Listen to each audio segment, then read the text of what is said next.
what's up? This is Michael. This is Sean. Hey, I'm Keith. And we are Manic Drive. This is DivineRock.net, and I am here with Manic Drive. How you going? Ooh, yeah, cheers. How you doing? Yeah, we have salt and pepper. So, how's it all been going? Tour's been going good, man. This is our first coast-to-coast Canadian run. It's going really good. And you're Canadian, so we are. Yeah. That's a good thing. So, I see out the front you pulled some pranks there. Is that an ongoing thing with you guys? No, we were supposed to do more pranks actually tonight because this is the last night on this tour, and we didn't get to. Kind of upset about that. They pulled the plug on it. TFK's coming on, so. Yeah. I know, but just some people that hire us said no. So oh, I see. Yeah. Just in case. Yeah. Okay. So you're releasing Epic in a few days. What is the meaning behind this album, like behind the title? What is Epic? Obviously, it just means bigger, and derives from the song "Epic," which is on the CD. It's just talking about like living your faith larger. Okay. So yeah, that's like an ongoing theme throughout the whole record. Yeah, and that's something that you guys desire for yourselves and to see in others. Yes. Yeah. That's why we're singing about it. Well, that's the whole goal. I mean, we want to get kids radically involved with the church and community and stuff. So He's really. That's fine. This is a. He's really good. You're a Canadian band. So how's it been being a Christian Canadian band? Has it been difficult for you? It's been very difficult. I'm glad you brought that up. It's I mean, it's been definitely a journey. I mean, we've been at it full time, almost 6-7 years now, on the road, and it's a little hard, sure, because you're not from the national scenes. You don't have that immediate network of people, especially in as far as gospel and Christian music goes. But I mean, we invested our time and found some really cool opportunities, and some doors opened, and we took them. So what has the writing, recording process been like for this album? Pretty much, Michael and I are brothers, so we spend a lot of time.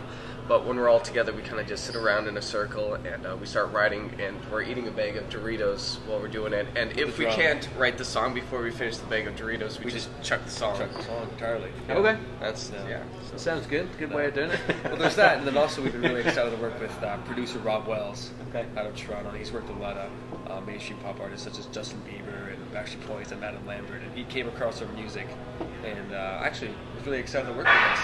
So yeah, we demo our own stuff. We got a small studio at home, and we kind of just record it, listen back, and we do that with a few songs, showed it to the producer, and revamped it. Yeah. And you recorded this in Toronto or Nashville? Toronto, which is the first project that we've actually filmed at home. Filmed. It's now on DVD. It's now on DVD. Manic Drive Epic, starring Keith Comer, Sean, and myself. Hitting theaters September 27th. You know there's going to be some people watching that. Yeah. I hope so. You know that. I hope so. IMAX too, yeah. Okay, so you guys have done some really strange things with your music. You come out with this hard rock, almost bordering on new metal stuff. Then you kind of go on to sort of more of a hard rock with a pop edge. And now what I'm hearing is more of a sort of pop, rock, dance type of thing. Sure. Right? I mean, we saw you before. You guys are rocking it. You're good.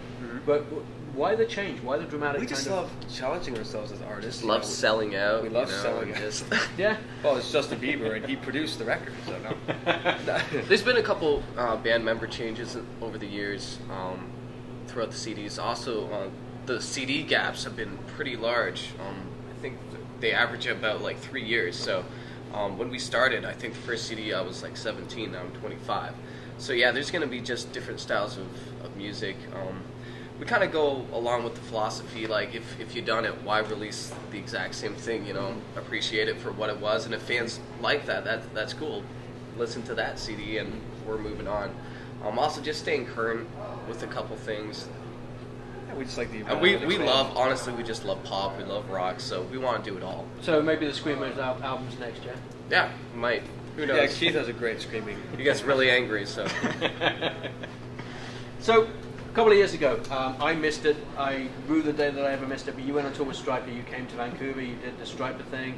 How was it with Striper?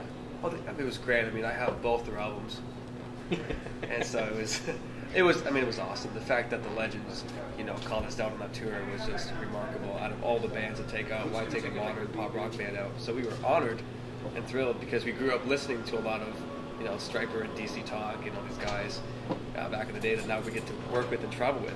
So it was a great honor, and it was an awesome tour. Yeah. Do you have any pranks on that tour? We did, actually. The last night, there was 2 opening bands. His son, Michael Sweet's son, band, Flight Patterns. We all just kind of dressed up in... Striper played guitar in one of our songs. That's right. Ozfox came out and shredded to our song, Something More.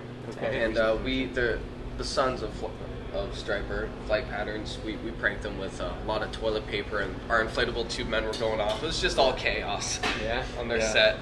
Yeah, we mummified the drummer. We all sang To Hell with the Jello. To Hell with the Jello. A popular Striper song. This interview is brought to you by Jello. Yeah. And Doritos. And then Bill Cosby comes in. Oh, the Jello! Sorry. To Hell with the Devil. We got to sing with them for their the last song on the tour. So I need sleep, I think. Cool. So what was it like? I mean, you were that bit younger. I mean, how long you been going? We've been full time over 6 years, yeah. Okay, so it was a little bit less time, and you're on tour with Striper. How did it feel at that point? Like, to be on the road with him, it was, brilliant. I mean, we were just thrilled and honored to be a part of such an amazing lineup. Like I said before, when you're touring with your, heroes, it's a totally different. I don't know how to explain it really. Like, it's just like, oh my goodness, I'm listening to your music when I was a kid. It's such a great honor. So yeah, it was a thrilling experience. I'm sure. Cool. Hope So, to do it again. what is the message you want to get to your fans through the music? Like, what is the Buy our CDs. Pretty much Or a the extent t-shirt. of it. Our message, well, I guess that varies between albums as well. I guess our new album is as far as Christian faith goes, is just living it larger, going all in. And that's kind of a theme of just challenging Christians to start walking the walk and not just talking the talk and getting all excited about it, Yeah. So when somebody says about Manic Drive, would you class yourself as a Christian band?